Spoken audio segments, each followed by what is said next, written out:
nosotros tenemos 4 principios que muchos de nuestros muchachos inclusive a veces no se los hemos enseñado bien. Y esos 4 valores, esos 4 principios te dicen cómo debe ser el actuar de un médico. Entonces, siempre debo llevar en mi cabeza aquí puesto, primero, prevenir la enfermedad. Entonces, si yo llego a un pueblo y me dicen, doctor, hay 40 señoras esperándolo porque están todas con fiebre y escalofríos. Pues si yo atiendo 40 ese día y al día siguiente otros 40, no voy a hacer ninguna acción.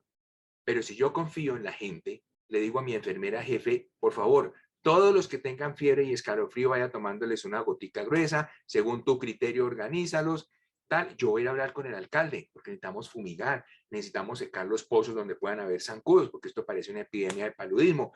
Inmediatamente me voy, hay que poner angeos, hay que llamar, traer Ministerio de Salud, mándeme cloroquina para hacer profilaxis. Estoy previniendo lo que está sucediendo. Y luego me puedo sentar al segundo valor, a curar, ¿sí? Pero si no prevenimos, y muchas enfermedades no se pueden prevenir, ¿sí? Pero debe ser siempre el primer valor. Yo cómo prevengo la enfermedad. Y esa parte, por ejemplo, a nuestra gente joven no le llama mucho la atención, porque obviamente el médico joven quiere sangre, quiere atender gente, quiere curar enfermedades, pero decir salir a prevenirla a veces no lo vemos con esa visión y es algo que he encontrado en nuestra gente joven. Cuando no puedo ya prevenir, yo tengo que entrar a curar, y es mi segundo valor. Curamos algunas veces. Los cirujanos a veces, un poquito más prepotentes, decimos, bueno, nosotros curamos más porque operamos, sacamos la lesión y listo. Pero no es cierto, no todo lo podemos curar, ¿sí? Hay enfermedades que podemos curar, hay otras que no. Y cuando pregunto yo, bueno, ¿y el tercero? No, pues, curar o de prevenir. No, está en tercero, aliviar el dolor. Y cuando digo aliviar el dolor, no es solamente quitar el dolor físico como tal, sino qué le duele a mi gente, qué hay en mi alrededor, qué me conmueve de lo que hay a mi alrededor. Y después viene el último valor, el último objetivo que tenemos como medicina, que ese sí lo olvidamos mucho. Y como médicos no debería ser. Hay una historia, acuérdate la historia del buen samaritano, cuando un judío no ayuda a otro judío y pasa un samaritano y ayuda al judío cuando no tenía que hacerlo. Es la esencia del ser médico. Yo cómo ayudo sin tener diferencias, sin tener nada. Y ese último valor es consolar el espíritu. Consolar el espíritu no es únicamente, mira, una palmadita, te vas a morir. No, no, no, no, no. Que es distinto a decir una persona joven se va a morir. Entonces, cuando meto esa parte del espíritu es cuando mi corazón aprende a dolerse de las cosas que nos rodean. Entonces, cuando hay esos 4 principios y yo acabo de construir un hospital precioso con todo ese equipo que teníamos de gente, con todo lo que mi amigo ponía en equilibrio de todo, ¿sí? Entonces, cuando yo vengo y digo, hombre, mira, hay que hacer otras cosas. ¿Por qué? Porque ¿de qué se enferma la gente? Por ejemplo, estamos contaminando el río, porque la gente va y lava en el río. Hombre, un arquitecto dijo, ¿por qué no ponemos unos lavaderos comunales con trampas de jabón? Entonces siguen lavando en el río, pero ya el río no se contamina con el jabón. ¿Ve? Interesante. Donde estábamos, la gente construía poniendo las tablas en ese sentido, de madera. Primero, la gente construía llevando ladrillos, trayendo ladrillos desde muy lejos, ¿sí? Cuando sabíamos que el ladrillo a veces, como hoy pasa en muchos pueblos de nuestro país, debe pagar un impuesto a la guerrilla, un impuesto no sé dónde, y un ladrillo que vale 5 pesos en la ciudad termina costando 50. ¿Por qué no utilizar el recurso de manera renovable? Bueno, tumbo un árbol, construyo, pero siembro otro, o siembro 2. Y en vez de poner las tablas así, por donde entra el zancudo fácilmente, ¿sí? Porque, como nos lo enseñó un arquitecto, vea, usted es arquitecto, mire, la señora le entra el zancudo, le entra todo lo que le contaba. Hombre, es que las tablas no deben ir así porque cuando se secan quedan espacios. Póngalas así y póngalas traslapadas una encima de otra. Cuando se secan, no queda espacio. Y lo puede llenar con barrio y entonces ya no le va a entrar nada por ahí. Vea, una pequeña enseñanza y aprendimos a construir utilizando mejor el recurso. ¿Y qué hacer con la basurita que cae de la paja? Hombre, pues póngale costal. Esto se hace con fique, entonces ya no cae la basura dentro de la casa y se hacen casas muy frescas, muy iluminadas y fuera de eso utilizo el recurso y lo renuevo. Y así entonces empezamos. Ah, nos falta un odontólogo. Bueno, afortunadamente uno de nuestros mejores compañeros del equipo allí que teníamos se novió con una odontóloga y Ignacio, ¿será que montamos el servicio de odontología? Pues sí, nos está haciendo falta y con un equipito de mano que llamaba una pieza de mano, organizamos el primer servicio de odontología. Entonces, cuando el corazón te va diciendo, yo necesito hacer algo, ¿sí? Por ejemplo, si la gente está con desnutrición y la gente no compra, ¿y usted dónde compra? ¿Qué hace para comer verduras? No, yo voy al pueblo y allá la compro el fin de semana. Pero ¿por qué no la siembra? No, porque es que yo tengo es ganadería. No, venga, yo le enseño a sembrar. Entonces apareció el agricultor que nos enseñó a cómo mejor sembrar ese tipo de cosas y cómo sembrar en espacios pequeños. Después, con los años, alguna vez con mi pareja tuvimos una finca en una zona de Colombia y se volvió modelo porque sembrábamos así, como le estoy diciendo yo, la lechuga hoy, en 8 días, y aprendí. Y yo soy médico. Y hoy le enseño a nuestros muchachos, es parte de cómo vamos a formar el voluntariado, de enseñarles a ser ese médico integral. Roxana, ¿tú qué haces con las basuras? No, pues yo las quemo. No, venga, yo le enseño, sepárelas así, haga un cajoncito, échele cal, échele tierra y eche todo lo que sea renovable allí y haga su propio abono. Gracias, doctor. El doctor no le quita nada aprender esas cosas, ¿sí? No le quita nada. Entonces, ahí fue cuando fuimos aprendiendo de que siempre debemos ser equipos multidisciplinarios, porque todo el mundo tiende por aportar. Hace poco, cuando escribí algo del voluntariado, descubrí que la gente quiere ayudar, pero a veces no sabe por dónde hacerlo o cómo hacerlo. Y cuando escribimos un artículo hace poco sobre el amor al voluntariado, me empezaron a escribir de ingeniería civil. Pero es que nosotros, ¿qué podemos hacer? Muchísimo. Se puede hacer un puente.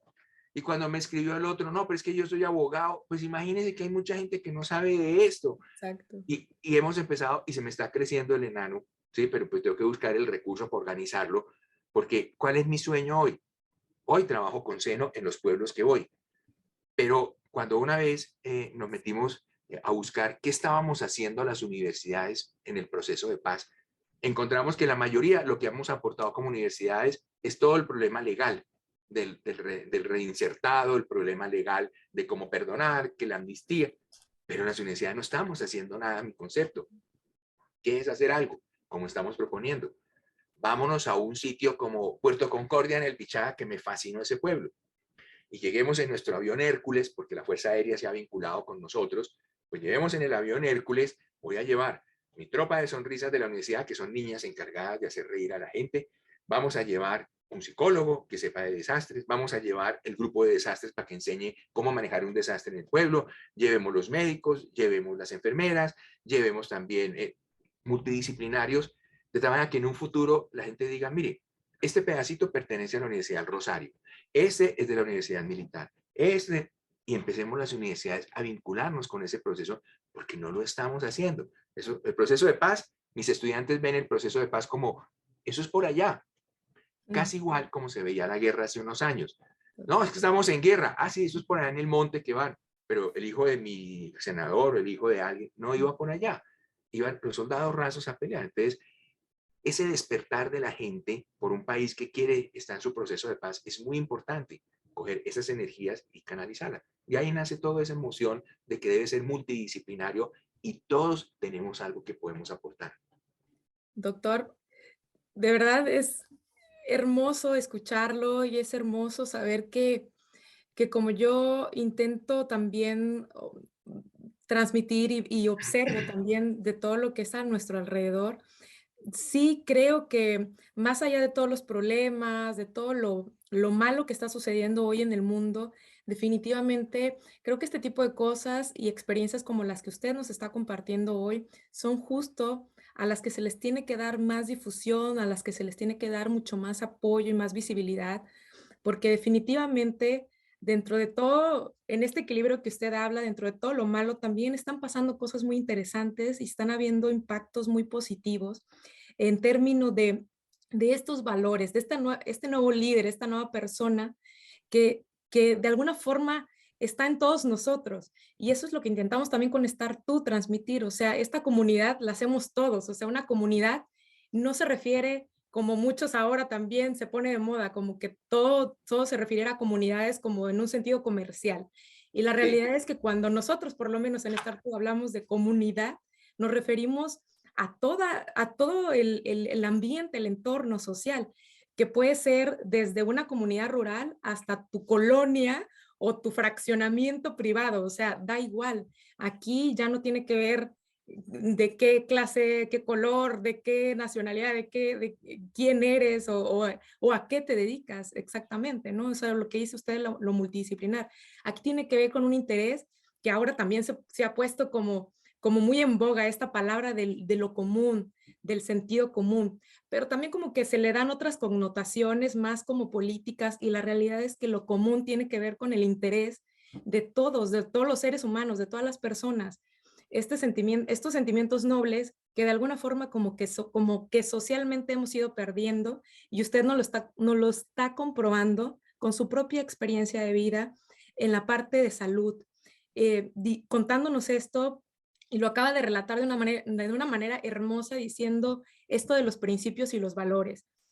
Nosotros cuando hablamos de valores humanos, justamente a eso nos referimos. Este es el espíritu que usted nos está diciendo hoy en día, que tiene que ver con no solamente como que seguirle dando esta carga a lo que hemos aprendido, como que siempre tendemos a poner al cerebro, a esta parte racional como en primer grado de importancia y nuestras sociedades para bien o para mal, se han construido en base a eso. Y hoy usted nos dice algo que yo he escuchado, regresando a la parte de las multidisciplinas, ahora yo lo escucho de neurocientíficos que se están abriendo ahora al conocimiento hacia las otras partes del cuerpo. El otro día escuchaba una neurocientífica que se va hacia la parte de la meditación, porque ahora dice ella, nos estamos dando cuenta como científicos del cerebro, que el corazón nos avisa antes que el cerebro. Entonces, y usted ahora como médico, que finalmente también los médicos son científicos, pero al mismo tiempo, decía otro médico en una charla anterior, somos artesanos más que científicos, pero en realidad son las dos cosas. Entonces, cuando se habla de integración, creo que es eso, somos ambos, somos cerebro, somos corazón, somos intestino, somos órganos, somos energía al final de cuentas, ¿no, doctor? ¿Usted qué piensa en ese sentido? Te voy a decir, te voy a mencionar algo que va a llegar a la conclusión de lo que estás diciendo. Lo primero, lo relacionado con que a veces nos vamos en las políticas. Me acuerdo una discusión con un líder guerrillero, ¿sí? Allá en Arauca, que él me decía, pero usted ¿por qué no se compromete políticamente? Y mi amigo me decía, ¿qué hacemos? No. Y mi amigo Nicolás y yo teníamos muy claro, no.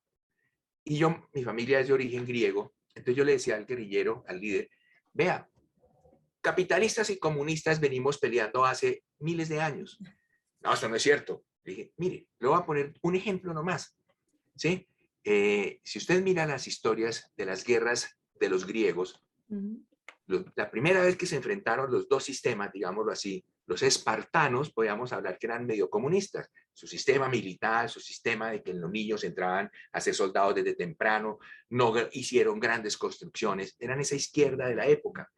Pero si usted va y mira el capitalista, eran los atenienses, eran la democracia, eran los comerciantes, se desarrolló el arte, la escultura, la filosofía, y estaban los dos sistemas y tarde o temprano chocaron por primera vez. Desde entonces hemos estado chocando entre los que dicen hay que ayudar, a los que dicen pero podemos hacer. Pero cuando tú miras, la esencia de todas las profesiones deben llegar al ser humano. Entonces yo le decía al guerrillero, mire, usted no me puede criticar porque yo vengo de una familia que está cómoda en Bogotá, todos los médicos, enfermeras y todos los que estamos aquí metidos somos gente de la ciudad que no tenemos obligación de estar aquí, pero aquí estamos, porque nos motiva el dolor ajeno. Y eso de pronto a ustedes los motivó para convertirse en guerrilleros. Listo, pero no puede ser necesariamente político porque eso no va a traer, hoy lo pienso, a la juventud a ayudar. Y cuando mi país está en un proceso de paz, que se veo, cuando veo en las ciudades los políticos enfrentados, es que hay que hacer esto, es que no sé cuál, pero me voy a un pueblo perdido como Puerto Concordia y encuentro que se unieron ex guerrilleros con ex soldados y montaron una empresa de turismo que está ayudando a administrar un parque que estuvo cerrado por 50 años y que ahora se abrió al mundo, como es el Parque del Chiribiquete. Allá funciona la paz. Y cuando veo en muchas partes que eso está funcionando es cuando yo digo, peleense ustedes los políticos, pero déjenme montar grupos de gente joven que quiera ir a ayudar. porque eso es en el corazón. Y dineros hay, pero los dineros se perderán, los dineros... Pero si tenemos ese grupo que dice, vamos, este es nuestro pedacito, ayudamos a los gobiernos locales, vea, señor, usted está sembrando, déjeme, yo le enseño cómo hacerlo mejor, voy a traer este grupo universidad. Entonces, las universidades yo pienso que deben vincularse más en esos procesos, que no lo están haciendo ahora. Muy contadas excepciones en Antioquia, de pronto, en algunas partes hay algunas, pero no es un movimiento masivo de corazón de la gente para decir, en nuestro país, ¿yo qué puedo hacer? Y por eso se seguirán acumulando en las ciudades, ¿sí? Hace unos días, se inauguró un gran centro de oncología aquí en Bogotá. Precioso, una donación de una de las personas más ricas de este país. Muy lindo, pero seguirá atendiendo a las señoras que lleguen con el cáncer avanzado, mientras no hagamos nada para hacer que la gente no llegue con el cáncer avanzado. Y eso se necesita educación. Totalmente. Una educación con propósito, doctor. Es enseñar sencillo, enseñar que la gente pueda, y a veces los médicos no sabemos mercadear, ¿sí? Ayer dictaba una conferencia y yo le decía, mire, si yo le muestro a usted, señora, mire en mi celular esta foto, mire esa señora con ese cáncer tan espantoso, se le ven las costillas, usted si no se palpa, mire lo que le va a pasar. La señora no se va a palpar porque está el susto que dice, donde yo me encuentre algo, termino así. Pero yo como médico pensé que eso era una buena manera de impactar. Y cuando fuimos a reevaluar todo lo que hemos enseñado, descubrimos que hemos enseñado muchas cosas que yo como especialista creía. Tengo que enseñarte que es una protuberancia. Pero cuando le preguntamos a las señoras humildes, ¿usted sabe qué es una protuberancia? No, tiene que buscarse erosiones. No, búsquese por favor si usted tiene la menarquia. La gente le hemos transmitido una información que la ha asustado y que no la pueden grabar. Y por eso, nuevamente, la parte multidisciplinaria. Le preguntamos a los que mercadean carros, ¿cómo mercadeamos este cuento? Como viste en la conferencia. No, ustedes están enseñando muchas cosas, eso no sirve. Si usted va a vender un producto que es, señora, diagnostique su cáncer a tiempo, ese es el producto que usted va a vender, tiene que venderlo con cosas sencillas. Pero ustedes están mostrando muchas cosas que eso no impactan. Sencillez. Y eso es lo que hemos impactado. Bueno, y en todo lo que nos ha estado contando con respecto a su experiencia, esta parte del emprendimiento, que creo que también es muy importante tocar en la entrevista, para también un poco hacer un poco reflexión y conciencia a todos los que nos estamos de alguna manera pues haciendo alguna idea, desarrollando alguna idea, algún proyecto, algún negocio, para todos los que son curiosos y traen como este espíritu emprendedor que finalmente nosotros en Startup pues decimos que emprendimiento no solamente se refiere al negocio, son emprendimiento es el acto de crear, de hacer algo, de inventar, es esta inventiva del ser humano que definitivamente yo digo y siempre voy a seguir reafirmando, lo tenemos todos desde que nacemos.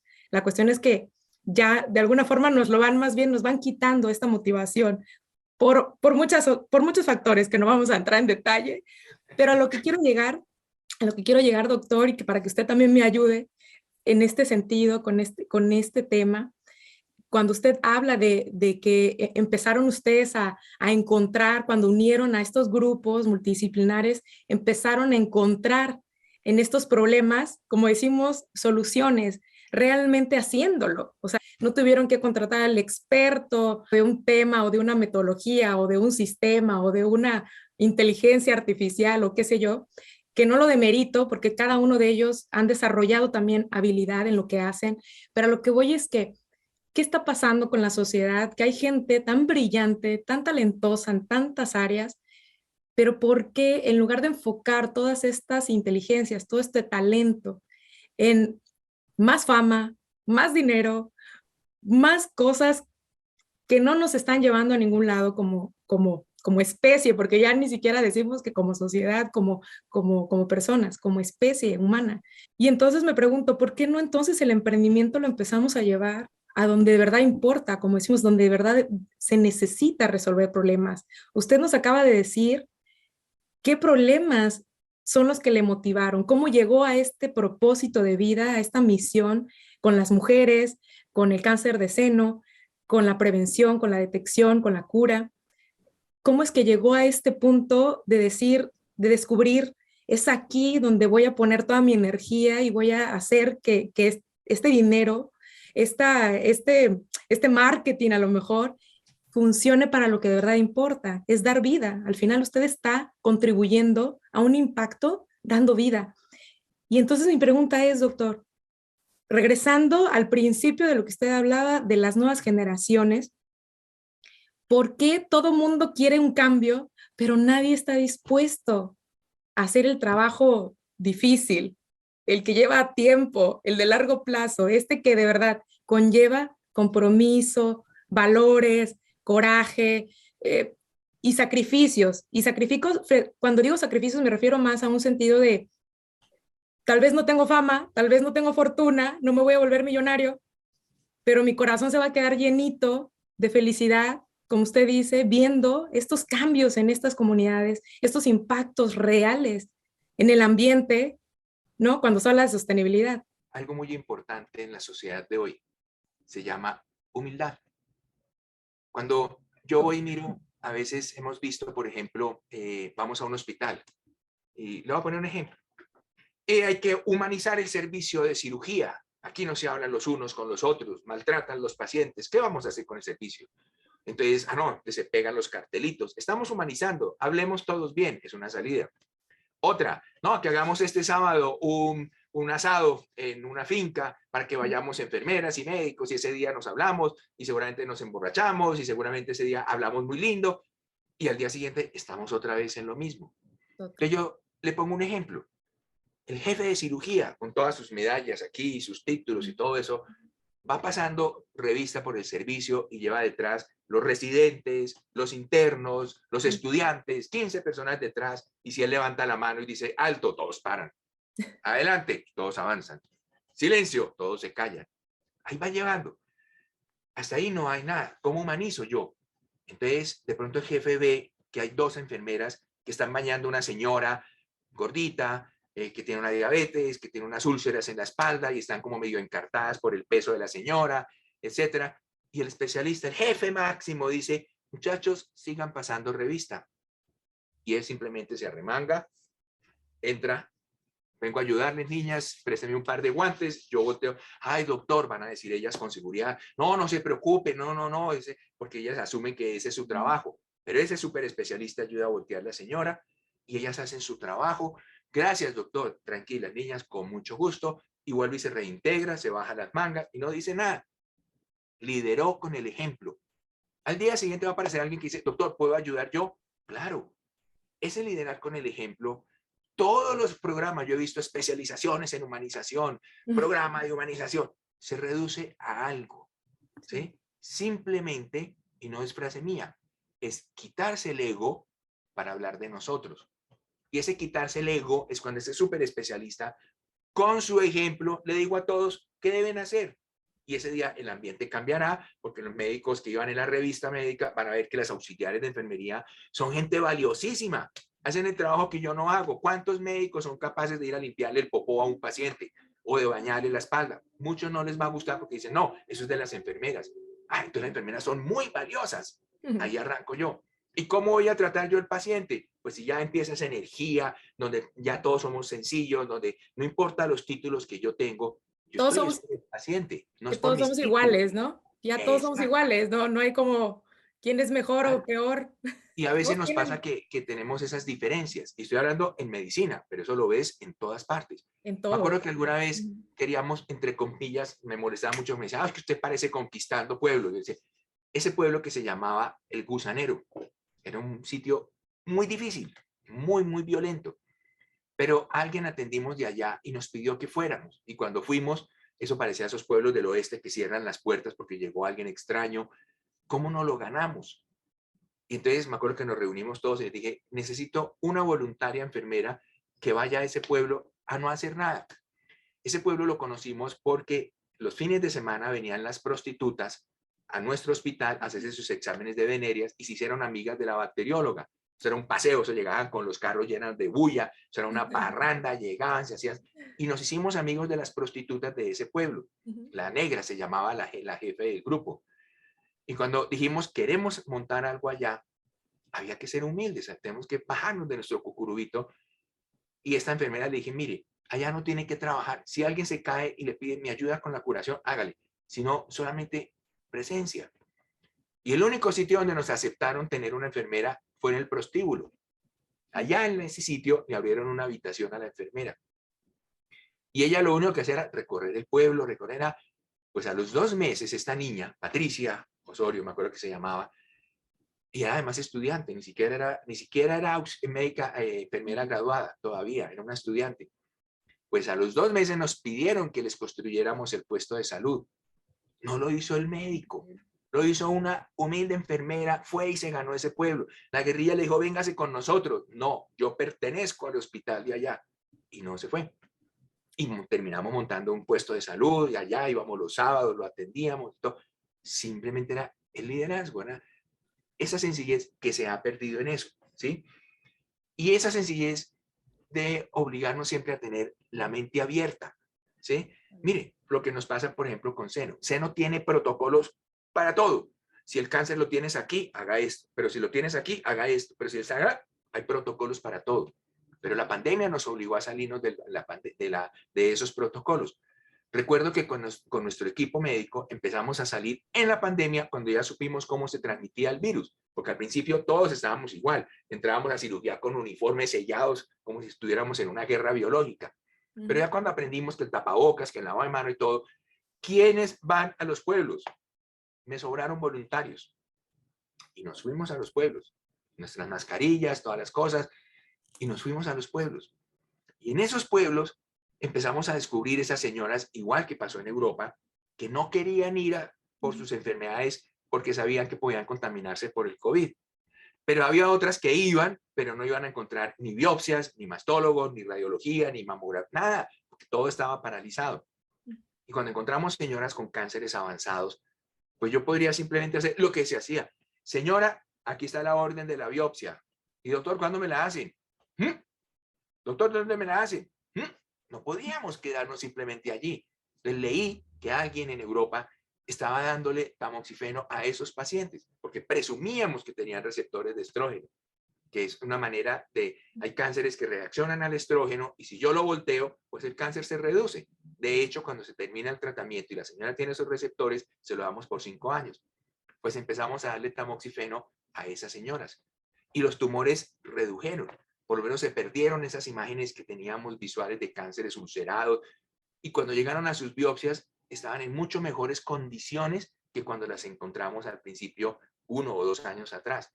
Entonces, hay que tener esa mente abierta y eso lo hace el liderazgo. Yo tengo una foto de una protesta en México que no funcionó al principio de médicos y residentes, pero cuando salió el profesor y la foto muestra al profesor, al jefe de cirugía adelante y todos los estudiantes internos y residentes marchando detrás, se logró el cambio que querían. Entonces, cuando tú preguntas qué está pasando, por qué estas cosas, es eso.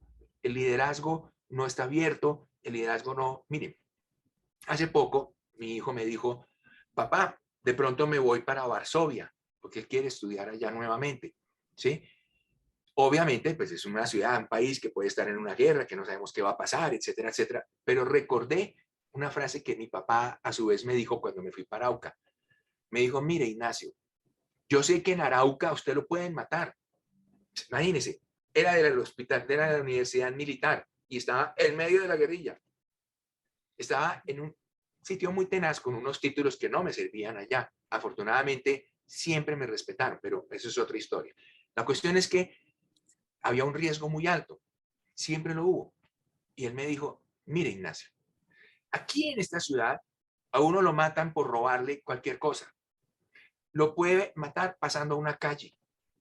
Hay muchas maneras de morir en la ciudad. Allá, si usted muere, me va a doler muchísimo, igual que si pasara aquí, pero me voy a sentir orgulloso que murió por los valores que usted está defendiendo. Y eso mismo le dije yo a mi hijo, si tú quieres ir a Varsovia y pasa algo, me va a doler en el alma, imagínense, en mi hijo, pero me voy a sentir orgulloso que hizo lo que él consideraba que era valiente hacer. Entonces eso nos falta, motivar en nuestra gente, no temerle, como nos pasó en el artículo que escribimos hace poco sobre el amor al año rural, al servicio social obligatorio, y entonces por allá brincó alguien, no, usted es muy soñador, a mí me apuñalaron, a mí no sé qué, y entonces en privado le dije, sí, a mí también me pasaron muchas cosas, pero no por eso dejo de meditar las historias. Imaginen que quiero escribir un libro narrando las historias que hemos pasado los médicos por ahí. Cuando dicté una conferencia sobre, que se llama Sí. Sentido de la Vida, me acuerdo que un neurocirujano me dijo, uy, doctor, usted me hizo recordar ese tiempo. Yo tuve que hacer una cesárea con las botas puestas, ¿sí? Yo tuve que hacer esto con... Y yo le decía, los médicos conocemos nuestros países, pero nos dedicamos a pasar 6 meses de nuestro servicio social obligatorio, volvemos a la ciudad y le echamos tierra a esas experiencias. Y resulta que esas experiencias, si las continuamos, son muy valiosas. Nadie nos ha preguntado a los médicos qué opinamos de nuestro país cuando nosotros hemos sido lo que hemos visto cuando asesinan a una persona en un hospital en venganza o por retaliación, o hemos visto la pobreza, cuando aquí hablan de que no, que la pobreza, que nosotros la hemos visto porque atendemos a los desnutridos. Entonces, cuando tú preguntas qué pasa, que dónde está eso, es cuando yo digo, es porque no hay liderazgos, pero liderazgos entendidos no por los títulos, Ujú, ¿sí? Porque hay totalmente. muchos líderes que no necesitan grandes títulos y empujan a la gente. Me acuerdo que alguien me decía, mira, es que yo me leí el último libro de autoconocimiento. Me acuerdo de Séneca, le dicen que fue Séneca el que dijo la frase, la sabiduría no está en los hombres canos, sino en los libros viejos. Y si tú quieres ir a encontrar autoconocimiento, que hace, lee el banquete de Platón. Acuérdate de lo que dijo Sócrates, conócete a ti mismo.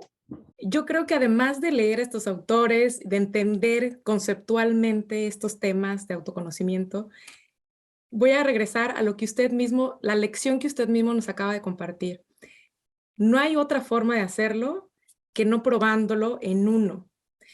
No hay fórmula que sirva, no hay libro, no hay literatura, no hay nada que no compense la experiencia propia, doctor. O sea, yo creo que al final, esto cuando usted habla de liderazgo, a mí me llega inmediatamente, nosotros hablamos también de liderazgo autónomo, me llega esta reflexión de autorresponsabilidad. Más allá de decir que alguien nos tiene que poner encima el problema o decir, tú eres el líder, tú ve y haz. Usted lo acaba de decir y lo acaba de demostrar con esta experiencia que ha vivido, porque esta historia de la enfermera es muy clara. Nadie le avisó, nadie le pidió que hiciera lo que hizo. A usted tampoco nadie le pidió que hiciera lo que está haciendo. Usted tomó el liderazgo porque se hizo autorresponsable de un problema o se comprometió de corazón. Lo hizo con ese amor y nos acaba de dar una lección enormemente valiosa y muy hermosa que tiene que ver con esto que acaba de decir. ¿Qué nos falta? Humildad. Es verdad, nos falta humildad y nos falta también quitarnos muchos estereotipos, muchas ideas preconcebidas cuando hablamos, que esto también usted dice, ¿no? De estas creencias que a veces venimos arrastrando culturalmente, que si esta religión es mejor que la otra, que si este pensamiento es mejor que el otro, que si la ideología, que si la política. Y al final todo otra vez vuelve a regresar a lo mismo. Al final todo está en que cada uno de nosotros como seres humanos hagamos esta autorreflexión, esta autoconciencia que no necesita nadie. O sea, puedes apoyarte, ¿no? También de psicólogos, puedes apoyarte de muchas personas brillantes, pero al final la conciencia es de cada persona. O sea, esa es muy interna, muy propia. Y creo que ahí es donde tenemos que empezar a enfocar. Ese es mi punto muy personal, que tendríamos que empezar a enfocarnos más en lo que usted decía, a poner el ejemplo, pero con uno, con su propia vivencia. O sea, si yo voy a hablar de autoconocimiento es porque yo estoy probando en mí el autoconocimiento. Si yo voy a hablar de perder el miedo es porque yo me estoy confrontando con mis miedos, ¿no? Como que yo creo que es por ahí el camino de este nuevo liderazgo humilde y auténtico, que también todo el mundo dice, ay, el liderazgo auténtico. Pero la verdad es que no hay autenticidad más real o más auténtica que ser uno mismo, pero decir, pero ¿qué clase de uno mismo? Porque todos dicen, ah, no, sé sé como tú quieres ser libre, piensa como tú quieres. Pero si eres un ser mismo que no piensa en los demás, que usted acaba de decir, que no colabora, perdón, que no coopera, que es egoísta, que, que no le importa su medio ambiente, que no le importa el dolor de los demás, que es indiferente a todo, pues yo creo que ahí sí deberías pensar si quieres ser ese mismo o quieres ser otro y cambiar o transformarte al menos en algo mejor. O sea, ese sería como el mensaje que a mí me gusta pensar que nos puede acercar un poquito más, doctor. ¿Usted qué piensa? Te interrumpo para contarte un segundo elemento que tú misma acabas de sacar, ¿sí? Perfecto. Cuando hablamos de los títulos, de las no sé qué, se Sí, llama el respeto. totalmente. El respeto. A veces lo veo, que el señor de muchos títulos no respeta al que está comenzando y Sí. por ahí comienzan los problemas. El respeto lo aprendí cuando tocaste el tema de las religiones. Alguna vez tuve la oportunidad de conocer un imán. El imán es como el sacerdote, digámoslo así, de la religión musulmana, en una ciudad que se llama Kairouan, en Túnez. Es como la cuarta ciudad del Corán. Y yo me acuerdo que aprendiendo, porque es un tema que siempre me ha cuestionado las religiones, él me decía, mire, el valor más importante de nuestra religión es la misericordia. Pero no la misericordia entre nosotros, no, no, no, no. La La compasión. misericordia con los enemigos. Y él mismo me contaba un ejemplo que yo conocía de cuando Saladino se tomó Jerusalén. Cuando nosotros los cristianos tomamos Jerusalén, matamos a todo el mundo, eran ríos de sangre. Y cuando llegó Saladino a tomarse Jerusalén, los cristianos dijeron, no, nos va a pasar lo que hicimos nosotros. Y Saladino le dijo, nosotros no somos iguales. La misericordia con el enemigo. Váyanse, llévense sus armas y salgan de aquí. Y alguna vez, cuando estaba en Roma, conocí al rabino de la gran sinagoga de Roma. Y él fue el que me enseñó algo de un rabino del siglo I, Alil el Sabio, que decía, mire, un estudiante le preguntó, Rabí, ¿yo cómo me aprendo la Torá, que es todo eso tan largotote? Le dijo, salga por la puerta y no le haga nada a nadie que no quiera que le hagan a usted. Hace 2000 años y todavía no hemos aprendido a no hacerle a los demás lo que yo no quiero que me hagan a mí. Que no nos En gusta. políticos, no me burlo del otro político porque no me gustaría que se burlaran de mí. No le robo la mujer a mi pareja, porque a mi amigo, porque no me gustaría que se robaran la mía. Cosas